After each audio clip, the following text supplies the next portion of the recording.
Civil engineering is so important. The word civil means civilians. We build for the people. We build to protect the people. Hospitals, schools, sea defence and so on.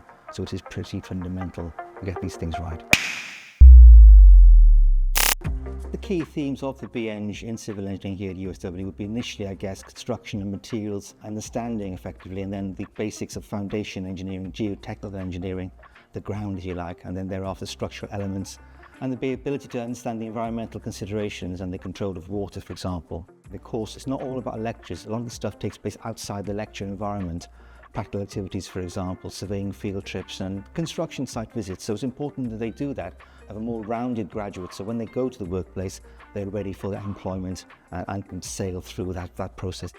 We also have a sandwich provision, which means that after 2 years of study, the student can spend a year in industry and then return to us. They've had that experience of actually being in the workplace and a taster for what's going to happen once they graduate successfully.